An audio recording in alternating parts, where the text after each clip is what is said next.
사도행전 5장 1절에서 16절 말씀을 우리 한 목소리로 읽으시겠습니다. 아나니아라 하는 사람이 그의 아내 삽비라와 더불어 소유를 팔아 그 값에서 얼마를 감춤해 그 아내도 알더라. 얼마만 가져가고 사도들의 발 앞에 두니 베드로가 이르되 아나니아야 어찌하여 사단이 내 마음에 가득하여 내가 성령을 속이고 땅값 얼마를 감추었느냐. 땅이 그대로 있을 때에는 내 땅이 아니며 판 후에도 내 마음대로 할 수가 없더냐. 어찌하여 이 일을 내 마음에 두었느냐. 사람에게 거짓말한 것이 아니요 하나님께로다. 아나니아가 이 말을 듣고 엎드러져 혼이 떠나니 이 일을 듣는 사람이 다 크게 두려워하더라. 젊은 사람들이 일어나 시신을 싸서 메고 나가 장사하니라. 3시간쯤 지나 그의 아내가 그 일어난 일을 알지 못하고 들어오니 베드로가 이르되 그 땅 판값이 이것뿐이냐 네게 말하라 하니 이르되 예 이것뿐이라 하더라.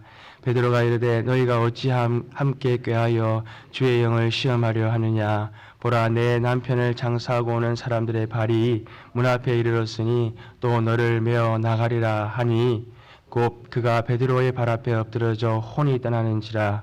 젊은 사람들이 들어와 죽은 것을 보고 메어다가 그의 남편 곁에 장사하니 온 교회와 이 일을 듣는 사람들이 다 크게 두려워하니라. 사람들의 손을 통하여 민간의 표적과 기사가 많이 일어나매 믿는 사람이 다 마음을 같이하여 솔로몬 행각에 모이고 그 나머지는 감히 그들과 상종하는 사람이 없으나 백성이 칭송하더라.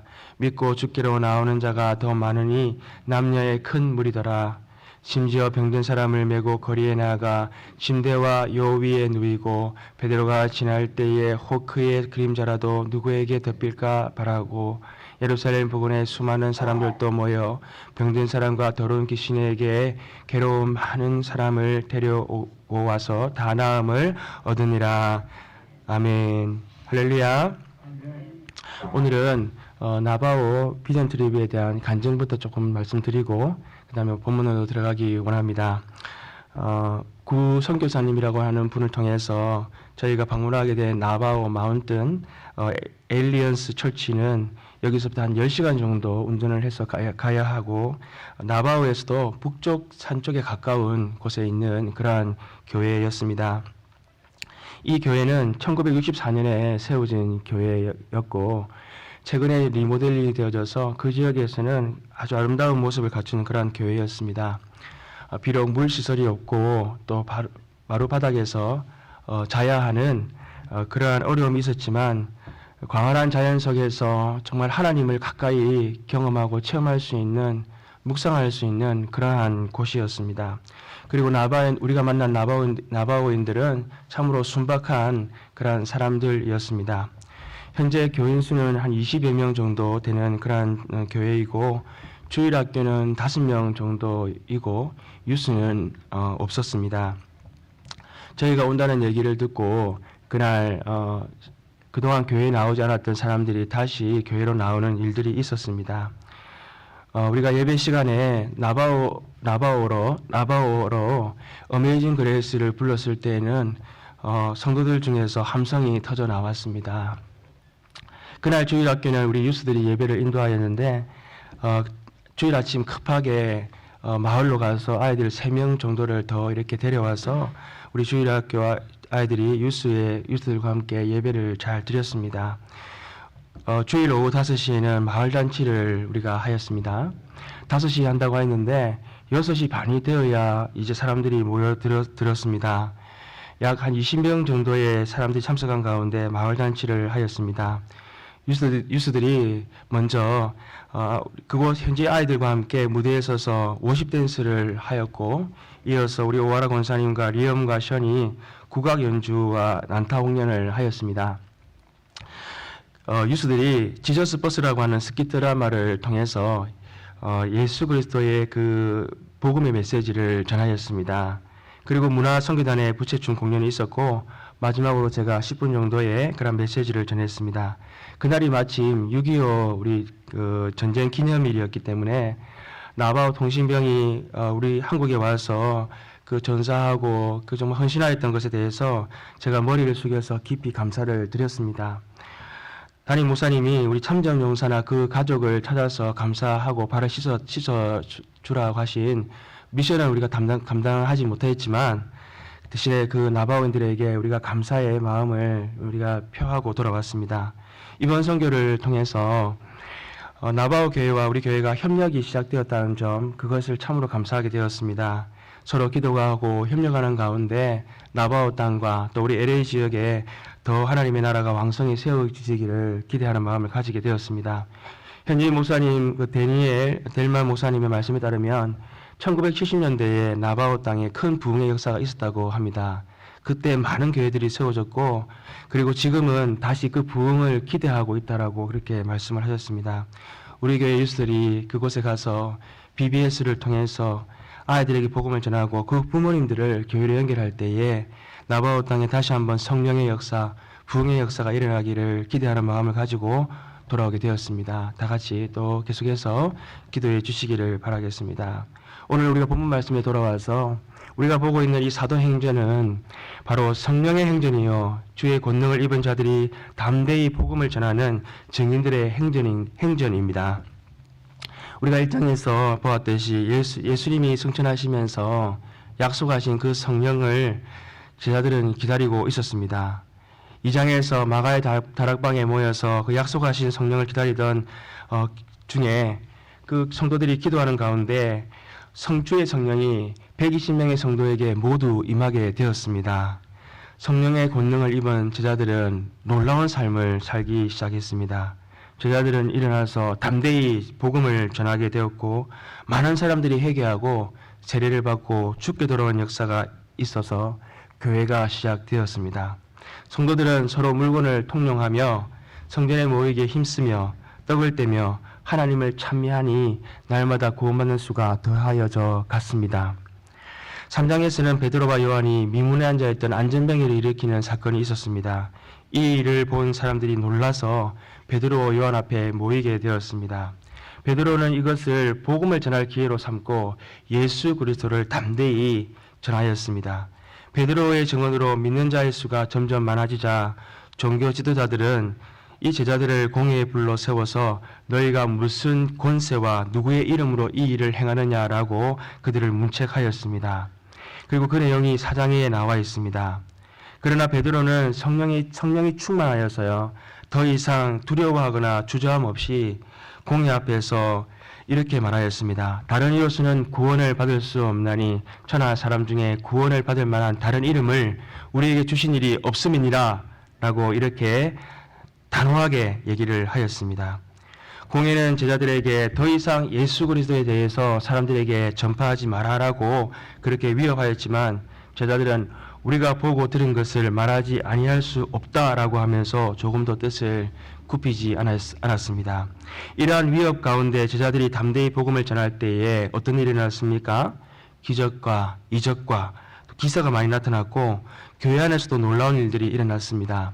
그것은 사람들이 자신의 밭과 집을 팔아서 사도들의 발 앞에 내어서 서로의 필요를 채워주는 그러한 일들이 일어났던 것입니다. 이런 상황 가운데에서 오늘 5장은 아나니아와 삽비라의 사건이 소개되고 있습니다. 아나니아와 삽비라가 재물을 속여서 사도들에게 드렸습니다. 그것을 베드로가 알아차리고 지적하였을 때 어떤 일이 일어났습니까? 두 부부가 한날에 죽임을 당하는 그러한 두려운 사건이 교회 안에 일어나게 되었던 것입니다. 아나니아와 삽비라의 사건은 사실 난해한 그러한 말씀입니다. 왜냐하면 이들에게 행하신 하나님의 그 심판이 너무 가혹할 뿐만이 아니라 만약 이 말씀을 오늘날 우리에게 적용한다면 아마 우리 중에 대부분은 아나니아와 삽비라와 맞이한 최후를 우리도 맞이해야 하기 때문인 것입니다. 바르게 헌금을 드리는 것, 이것은 우리 신앙에 있어서 아주 중요한 부분입니다. 예수님께서 내 물질이 있는 곳에 내 마음이 있느니라 라고 하신 것처럼 우리가 헌금을 어떻게 드리냐 하는 것은 우리의 마음을 어떻게 주님께 드리냐 하는 그러한 문제이기 때문인 것입니다. 또한 성경은 우리가 물질로 인하여서 시험에 빠지게 될 것에 대해서 많이 말씀하고 있습니다. 심지어 하나님과 재물을 동시에 섬길 수 없느니라 라고 그렇게 말씀하고 있습니다. 이렇게 헌금을 바르게 드리는 것은 하나님과 재물 사이에서 우리의 신앙을 바르게 고백하는 그러한 것입니다. 하나님께서 나에게 모든 물질을 주셨다는 것을 인정하며 전부를 드리듯이 드리는 것이 바로 헌금인 것입니다. 그런데 아나니아와 삽비라가 비록 헌금을 속여 드렸지만 그 일로 인하여서 죽음에 이르게 되는 심판을 받게 된 것은 정말 참으로 온 교회를 두렵게 만드는 일이었습니다. 그래서 많은 주석가들과 설교자들이 이 말씀을 완곡하게 표현하기 위한 많은 해석들을 하였습니다. 우리가 나네부의 말씀을 묵상할 때 먼저 고려해야 할 점이 무엇입니까? 그것은 말씀을 말씀으로 해석해야 한다는 것입니다. 다른 성경의 말씀에 비추어서 이 말씀이 하시는 교훈이 무엇인가 하는 것을 우리는 깨달아야 하는 것입니다. 즉 짝을 이루는 말씀이나 비교할 수 있는 말씀을 통해서 본문의 말씀을 깊이 이해하는 것이 필요한 것입니다. 그런데 아나니아와 삽비라의 이 사건은 구약의 사건에서도 찾아볼 수도 없고 사도행전 전체에서나 교회사에서도 찾아볼 수 없는 그러한 독특한 사건이라는 것입니다. 예를 들어서 구약에 있는 엘리야의 두 아들 아답과 나비후가 제단에 여호와께서 명하지 않는 불을 가지고 드렸을 때에 그들은 제단에서 나오는 불로 말미암아 죽게 되었습니다. 또한 이스라엘이 여리고성을 점령할 때에 전리품은 모두 하나님께 바치는 것으로 여겨 다 태워버리고 가지지 말라라고 그렇게 말씀하셨습니다. 그런데 그 중에 아간이라는 사람이 그 재물이 탐이 나서 개인의 소유로 삼고자 땅 밑에 숨겨 두었습니다. 그로 인해서 이스라엘 백성들은 아이성 정벌에 실패하게 되었고 이 일이 밝혀져서 아간과 그의 가족과 그의 소유 모두가 불태워지는 일을 당하게 되었습니다. 또 엘리야의 수종이었던 게하시가 엘리야의 명을 어기고 나아만에게 찾아가서 금품을 받아 자기의 욕심을 채우려 하다가 문둥병에 걸리고 마는 일이 있었습니다. 또한 모세의 율법에 따라서 아버지와 어머니의 하체를 범하는 자, 신접한 자, 할례를 받지 않는 자는 모두 죽임을 당하는 일이 있었습니다. 이러한 구약의 모든 경우들은 무엇입니까? 레위기에서 반복해서 말씀하시는 것처럼 너희 중에서 악을 제할지니라 라고 하신 말씀처럼 거룩하신 하나님의 백성된 이스라엘 가운데 그 악의 뿌리를 제거하라고 하시는 그러한 말씀인 것입니다. 그러나 아나니아와 삽비라가 헌금을 속여서 드린 죄는 교회 전체에 악을 미칠 만한 그러한 죄는 아니었던 것입니다. 그러므로 어떤 성경학자들은 아나니아와 삽비라의 죄는 성령을 모독한 죄로서 영원히 제사함을 받지 못하였다라고 그렇게 말하는 사람들도 있습니다. 그러나 아나니아의 죄는 무엇입니까? 성령을 모독하는 죄, 즉 성령의 회개케 하심을 끝까지 거부하는 죄라고 보기는 어렵습니다. 오히려 속임수나 욕심이나 거짓의 죄로 보아야 하는 것입니다. 또한 어떤 주석가는 아나니아는 자신의 죄가 회중 앞에서 드러난 것으로 말미암아 정신적인 충격을 입었고 또 삽비라는 갑작스러운 남편의 죽음에 의해서 정신적인 충격을 받아서 심장마비로 갑자기 죽은 것이다 라고 말하는 사람도 있습니다.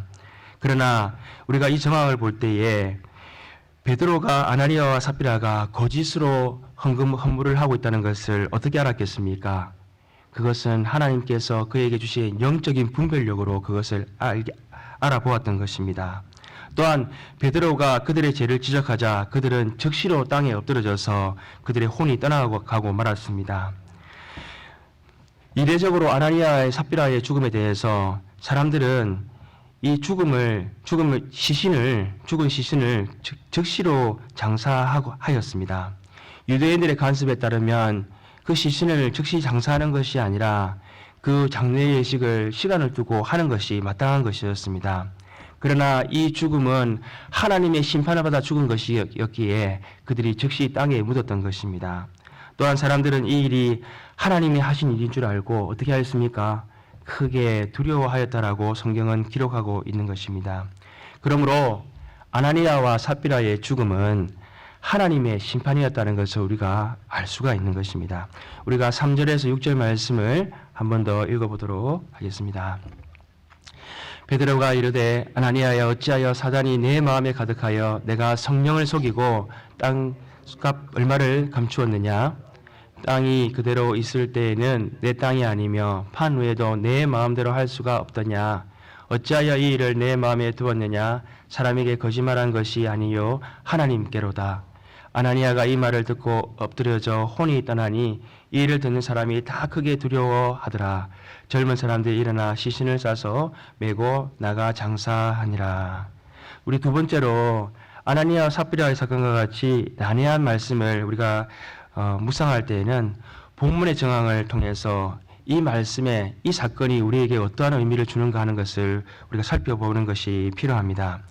먼저 아나니아와 삽비라가 속한 교회는 어떤 공동체였습니까? 우리가 지난 시간 4장 32절에서 보았듯이 믿는 무리가 한 마음과 한 뜻이 되어 모든 물건을 서로 통용하고 자기 재물을 조금이라도 자기 것으로 여기 것이라 하는 이가 하나도 없더라 라고 말씀하였습니다. 즉 초대교회의 모든 성도는 한 마음과 한 뜻이 되어서 서로 물건을 통용하고 자기의 것을, 자기의 소유를 자기 것이라 주장하지 않는 그러한 공동체였다는 것입니다. 우리가 지난 시간에 보았듯이 바나바라는 사람도 이러한 교회의 상황 가운데에서 스스로 밭을 팔아서 사도들의 발 앞에 가지고 그것을 가져왔습니다. 그리고 오늘 아나니아와 삽비라도 자원하여서 자신의 소유인 땅을 팔아서 드리려고 하였습니다. 그런데 아나니아 삽비라는 이 자신의 땅을 자기 마음대로 할 수도 있었고 또 그것을 판 후에도 그것을 마음대로 할 수 있었습니다. 그런데 아나니아 삽비라가 저지른 죄는 무엇이었습니까? 그것은 그들이 그것을 드리기로 한 후에 온전히 드리지 못하였다는 것입니다. 이것은 교회 공동체의 신뢰를 깨는 것이었고 또한 성령님을 속이고 하나님께 거짓말을 하는 것이었습니다. 초대 공동체는 서로를 신뢰하고 하나님을 전적으로 신뢰하는 그러한 공동체였습니다. 그런데 아나니아 삽비라가 한면으로는 성령의 인도함을 받았지만 다른 한면으로는 자기의 실속과 또 이익을 추구하는 그러한 모습을 보였던 것입니다. 이것은 교회의 하나됨을 훼손하고 하나님의 역사와 통치를 방해하는 그러한 행위였습니다. 그러므로 아나니아와 삽비라는 그 당시 초대교회의 특별한 상황이었던 하나님께서 기사와 기적과 또 치유와 구원의 역사를 이루어가는 시기에 필요했던 교회의 하나됨을 파괴하는 그러한 행위였던 것입니다. 오늘 우리가 이 말씀은 우리에게도 동일하게 적용되어야 하는 말씀입니다. 우리는 교회의 부흥과 또 하나님의 임재하심과 성령의 역사를 간절히 소망하고 있습니다. 그런데 하나님의 역사가 교회의 하나됨과 또 성령을 전적으로 의지하는 가운데 일어나는 그러한 역사라고 한다면 부흥이 일어나지 않고 하나님의 역사가 우리 교회 가운데 나타나지 않는 것은 무슨 이유 때문이겠습니까? 그것은 우리가 옆에 사람과 화합하지 못하고 하나 되지 못하는 그 문제인 것입니다. 우리가 서로 사랑하고 이해하고 용서하지 못하는 그러한 원인으로 인한 것인 것입니다. 또한 내가 하나님을 온전히 의지하지 못하는 바로 그 문제인 것입니다. 하나님을 의지하지만 동시에 세상을 의지하고 돈을 신뢰하는 나의 불신앙으로 인하여서 하나님의 역사가 오늘 왕성히 나타나지 못하는 것입니다. 아나니아 삽비라의 죽음의 경고를 통해서 교회가 다시 한번 하나됨과 또 하나님을 온전히 신뢰하게 되었을 때에 교회에 어떤 일이 일어나게 되었습니까? 우리가 12절과 16절 말씀을 한 번 더 보도록 하겠습니다. 사도들의 손을 통하여 민간의 표적과 기사가 많이 일어나매 믿는 사람이 다 마음을 같이하여 솔로몬 행각에 모이고 그 나머지는 감히 그들과 상종하는 사람이 없으나 백성이 칭송하더라. 믿고 죽기로 나오는 자가 더 많으니 남녀의 큰 무리더라. 심지어 병든 사람을 메고 거리에 나가 침대와 요 위에 누이고 베드로가 지날 때에 혹 그의 그림자라도 누구에게 덮일까 바라고 예루살렘 부근에 수많은 사람들도 모여 병든 사람과 더러운 귀신에게 괴로움 받는 사람을 데리고 와서 더 나음을 얻으니라. 교회를 통해서 표적과 기사와 또 사람들이 교회를 경외하는 일들이 나타나게 되었습니다. 구원받는 자가 많이 늘어나게 되었고 베드로와 사도들에게 큰 명령이 나타나서 모여드는 병자마다 고침을 받는 역사가 나타나게 되었던 것입니다. 초대교회의 역사는 무엇입니까? 바로 교회의 하나됨을 통한 역사이고 하나됨을 통한 성령의 역사였던 것입니다. 두 번째로 오늘 말씀해 주시는 교훈은 교회는 거룩하다는 것입니다. 아나니아와 삽비라가 속한 교회는 처음 세워진 교회여 막 태동한 교회였습니다. 그러나 그 교회는 성령님이 함께 하시는 교회여 거룩한 교회였습니다. 아나니아와 삽비라는 비록 교회의 성도들을 속이고 사도들을 속일 수는 있었지만 교회에 거하시는 성령님을 속일 수는 없었습니다. 오늘날 사람들은 교회가 세속화되어졌고 또 세상과 다를 것이 무엇이냐고 얘기하고 오히려 사람의 냄새가 더 나는 것이 교회가 아니냐라고 그렇게 얘기를 합니다. 그러나 이 땅의 교회가 아무리 더럽혀진다 할지라도 교회는 예수 그리스도의 터전 위에 세워진 바로 하나님의 처소입니다. 그리스도께서 머리 되시고 온 성도들이 지체가 되는 거룩한 교회인 것입니다. 교회는 성령의 기름 부으심으로 시작되어졌고 이 땅에서 끝까지 하나님의 나라의 사명을 이루도록 성령님이 늘 함께 하시는 교회인 것입니다. 또한 교회는 세상의 빛과 소금의 직분이 되라고 거룩하게 불러내어 구별하신 하나님의 나라입니다. 천국의 열쇠를 허락하셔서 사람들이 천국으로 나아갈 수 있도록 하신 천국의 문인 것입니다. 아나니아와 삽비라는 재물을 일부 숨김으로 말미암아서 사도와 교회를 속이려고 하였습니다. 그러나 그 교회에 함께 하시는 성령님을 속일 수는 없었던 것입니다. 오늘 말씀을 통해서 교회의 하나됨이 하나님의 역사를 이루어가는 것이라는 것을 우리가 기억해야 합니다. 교회는 하나님이 함께 하시는 거룩한 교회임을 우리는 기억해야 하는 것입니다. 성도의 하나됨을 힘써서 한 마음과 한 뜻을 통하여 하나님의 역사를 이 시대에 이루어가는 저와 여러분 되시기를 소망합니다. 기도하시겠습니다. 하나님 아버지 감사합니다. 오늘 아나니아와 삽비라의 죽음, 그 두려운 심판을 보면서 하나님, 이 교회는 하나님께서 다스리시고 또 하나님의 함께 하시며 교회의 거룩한 하나님을 통해서 역사하시는 교회임을 알게 하시니 감사합니다. 주님은 이 교회를 위해서, 우리 교회를 위해서 먼저 자신의 몸과 피로 다 자신을 드리셨습니다. 즉 성도의 하나됨과 거룩하게 하심을 위해서 주님은 스스로를 희생하셨던 것입니다. 그러나 하나님, 우리는 어떻습니까? 여전히 자신의 생각이 앞서고 또 자신의 기분과 마음이 앞서서 교회의 하나됨보다는 서로 하나님 시기하고 질투하고 하나님과 가시하기에 바쁜 우리들임을 하나님 보게 됩니다. 하나님, 우리를 용서하여 주시옵소서. 사도행전의 그 놀라운 역사가 교회의 하나됨, 자기의 것을 여기지 아니하고 서로 통용하고 나누는 그러한 모습 가운데 나타났던 것을 우리가 기억하게 하여 주시옵소서. 하나님, 오늘도 성령이 하나 되게 하신 것을 힘써 지킴으로 말미암아서 하나님의 역사를 이루어가는 주의 몸된 교회 될 수 있도록 아버지 역사하여 주시옵소서. 모든 것을 감사하고 우리 주 예수님 이름으로 기도합니다. 아멘.